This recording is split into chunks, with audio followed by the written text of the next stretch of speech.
cubes. Now all you need is an ordinary sheet of paper and tear it all round the edges. Now you don't have to be neat, you can make it as ragged as you like, because the idea is to make it look as if the paper is really old. So there is, just finish that off there. And then, the good bit, I love doing this, put some cracks in the paper. Have you ever seen those old parchments? They look as if they've been cracked through the ages. So there it is, just flick away, tear away, and put some cracks in your paper. Then lay it down, take your stock cube and crumble it into some warm water. There it is, you don't need much water.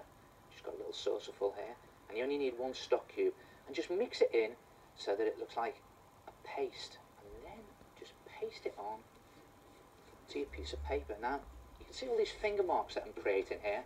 Doesn't matter at all, because it all creates to the final finished effect of your document. Just smear it on, rub it in right in the corners. You can even see those little blobs of stock cube that are on there. That doesn't matter either, because when they dry they look like little bits of old parchment. There it is. Now you've got to do this on both sides, and then put it to one side to dry, and when it's dry it looks something like this. Look at that. Already it's 100 years old. Now what about the writing? Well, have you ever noticed the way the writing on those old documents, the first letter is always very fancy? Well, I've discovered the secret to that too. Bread. All you do is you cut a square of bread about 2 centimetres by 2 centimetres. Then you get some poster paint. Now I've mixed this with a little bit of water, and you simply paint onto the bread. Again, this is great fun to do. Here it is. Get your brush stuck in there so that you bash the paint inside the bread. There it is. And then I'm going to print onto my document. Press the bread down, pull it away, and you get this sort of bobbly textured effect. And you put that to one side to dry, and it takes about 10 minutes to dry.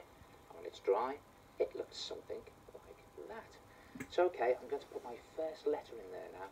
Now, have you ever noticed the way those first letters, they're always really curvy? So I'm going to curl the top of my T, and the tail of my T, curve also. And when you've used a black felt tip pen, use one of these. These are my favourite pens, these, the old gold pen.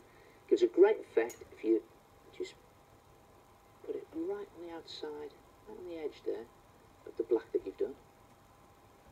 It is. Just following the letter all the way round. This gold pen really just smears out into the paper. And there it is, the first letter of your ancient document. Now all the rest of the letters, if you do a bit smaller with a smaller felt tip pen, and of course it depends on what you want to say. For instance, He ye. It is hereby declared that the owner of this ancient document is now entitled to double pocket money. Signed, get your mum or dad to sign that, a pocket money contract. Or when it's someone's birthday, don't give them a present, hide the present and give them a map to try and find the present. And there it is. X marks the spot, an ancient treasure map attack. I've noticed something here now. My personal favourite art attacks all have one thing in common. They actually make me smile. Now it could be that they make me smile because I'm really pleased because it looks so good and it's a good idea, or it might make me smile because it's really funny. But what happens when you put the two together? Something that's a great idea, which looks good, which is also very funny. Well, that's what this next art attack is. What you need to do is blow up a balloon roughly the same size as your head, and then place it in a plant pot or a jug or something to hold it with the tied end down. And then mix some PVA glue and water in equal parts, and just tear some strips of newspaper, dab them into your glue, and then just literally slop them onto the top of the balloon like that. And you can just dab them down with a brush. And the idea is to cover the top 2/3 of your balloon in newspaper. Now it's always a good idea to cover it in about 4 layers of newspaper or papier-mâché. I'll give you a tip on that. If you do a layer of newspaper and then a layer of magazine, you'll know how many layers you've actually done. And when you've covered the top 2/3 of your balloon, I'll just do that to show you, leave it to one side to dry overnight, and when it's dry it'll look something like that. And then it's just a case. Now this is the bit I always dread. Popping the balloon. Wait for this. 1, 2, 3. That's better. And just take out the balloon there like that, and you're left with what looks like half a bowl. And you can always just trim off those rough edges there just to neaten it up a little bit. And then just put your bowl to one side and take 2 polystyrene cups. And just watch this carefully. If you stick your thumb into the side at the bottom of one of the cups and then rip the bottom off like that. I'll just do that again to show you. There's the cup. Thumb into the side and tear the bottom off like that. And then if you place the 2 cups together, then your bowl should hopefully sit neatly between the 2 cups. You can do it a bit neater than I've done now, just doing it quickly to show you. And then tape your bowl onto your cups. Again, I'm just doing it very quickly. And then just put some papier-mâché all over your cups. Again, 4 layers. You can see it can be a bit of a struggle in a fight, but we get there in the end. Cover it in 4 layers of papier-mâché and then leave that to dry overnight. And when that's dry, you'll have something that looks like that. And you notice it's gone hard and stiff here. That's very good. And it looks a bit like a pair of trousers, doesn't it? Well, that's exactly what it is. And you notice here what I've done is I've built up about 2 centimetres around the top, made it nice and thick, and around about 2 centimetres at each of the legs down the bottom for turn-ups.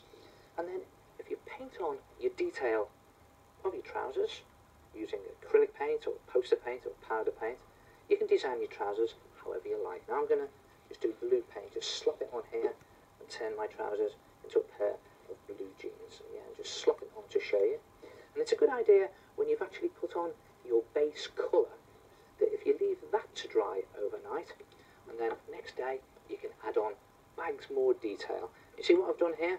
I've painted on a brown belt and I've even done a sort of gold buckle on the belt with one of those gold pens. If you see here, I've put in lots of little detail with a very fine black felt tip pen. Just put the stitching on there. And the more detail you put on, the better it looks. And what do you use them for? Well, they make great bowls, and you can stick just about anything inside them. You might like to stick in some flowers, like that, make a good present. Or you could stick in crisps and use them for party bowls. And what about keeping all your art materials in there? And this is my favourite, sweets. Try it yourself. Papier-mâché balloon trousers.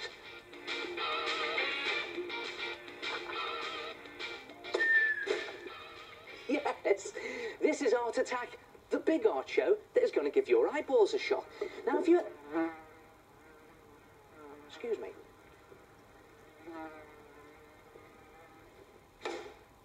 Gotcha.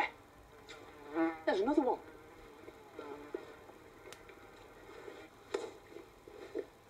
That's better. A splat attack. Great fun to do and very easy.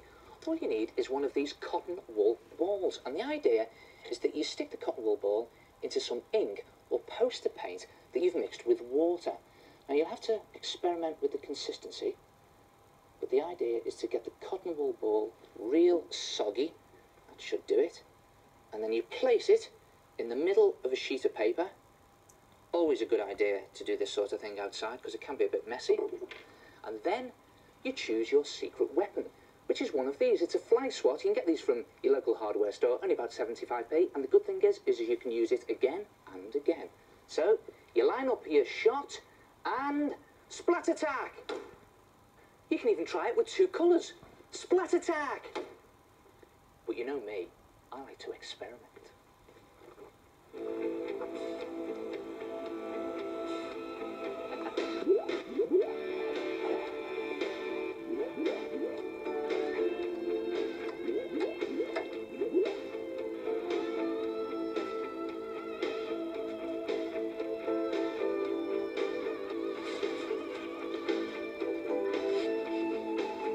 Splat attack!